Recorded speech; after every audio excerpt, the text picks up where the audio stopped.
Freddie Prinze Jr. was on the Wrestling with Freddie podcast this week, talking about his up-and-coming wrestling federation. Freddie's on record saying that he is in the process of starting his own independent wrestling federation out in California.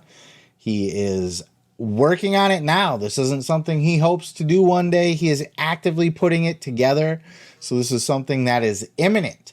And apparently he had already started planning a roster and putting together a team for this. And sad for him to say, he had said on his podcast this week that he had already been in talks with Karrion Kross for Killer Kross to be his champion. He was going to bring in both Kross and Scarlett to his indie fed, and he was going to build the federation around them.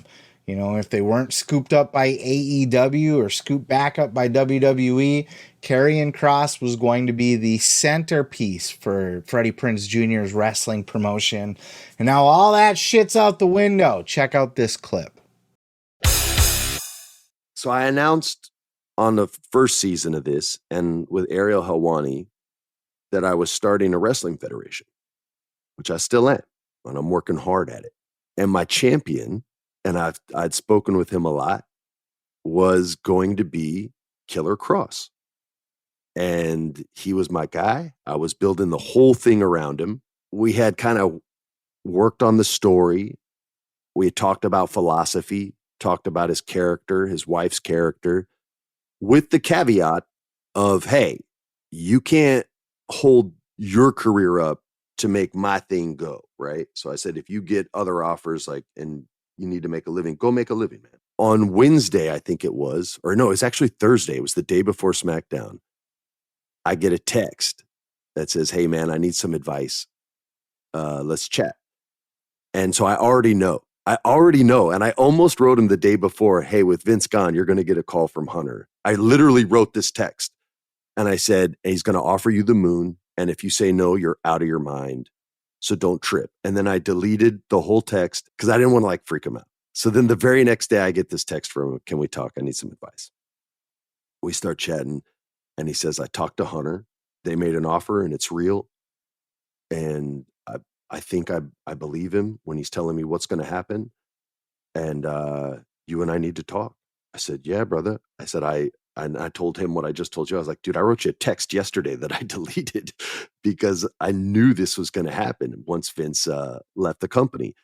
And so we talked about it. I said, look, you'd be crazy to chase my dream in place of yours. Your dream was never to be, I don't want to say the name of my federation, but your dream was never to be the Freddie P champion. It was to be the WWE champion. I said, I couldn't hold you up. That's funny. Poor Freddie. Poor Freddie got his top guy stolen away from him already. He should have known that was going to happen. As a matter of fact, he did. He said, he was texting. He had a text that he actually deleted. He was going to send to Kross as soon as Triple H took back over WWE. He's like, they're going to call you, right? And they did. They called him right back because Triple H knows the value in Karrion Kross. I think most of us do. He's not the greatest wrestler in the world, but he's a star. And he just exudes that WWE-esque. I can't believe Vince McMahon botched him as bad as he did when he brought him in and did the leather fucking, he was like the newest member of Demolition or something.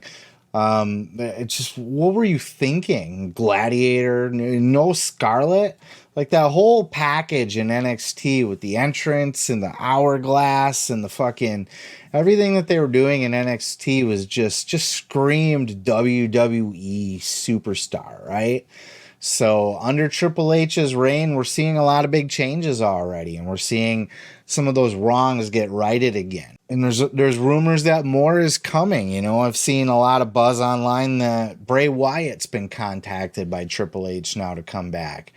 And, Triple H has been hard at work bringing back the pieces of the company that he was building NXT around that were let go for one reason or another or misused by Vince McMahon. Those wrongs are being righted by Triple H now. He's bringing these people back and he's building his new company around them, his vision for the company.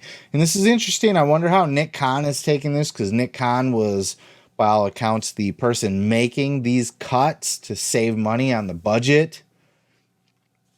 And some of these were very talented people. So budget cuts is kind of a weird way to consider a reason to cut a guy like Bray Wyatt, who's making you a shit ton of money on t-shirts and that kind of stuff. The potential of a Karrion Kross. But it seems like Triple H has his finger on the pulse of what the fans want to see, or at least who he wants to build his federation around. Now that he's in control of creative and in control of talent relations, he's not the be-all, end-all. He's not the boss man. That's Steph and Nick Khan. But he's fucking the boss. Probably, not Nick Khan as far as I'm aware. I don't think he's fucking Nick Khan, but he is fucking Stephanie. So, I mean, when they lay in bed at night, their little pillow talk, I'm sure they discuss storylines for WWE and whatnot, but no. Triple H bringing back Karrion Kross was a huge plus for WWE. A huge coup for Karrion. And it sucks for Freddie Prinze that he lost his planned champion, and that he had already reached out to Karrion, and he had already had that talk with Karrion and Scarlett that they were going to be basically the centerpiece of his company that he was going to build around. Now he needs to kind of rethink that game plan, and come up with a new first champion. But it's a fun little story. I wanted to share it with you, and I'm glad that Freddie opened up about that, kind of revealed that little bit of tidbit there.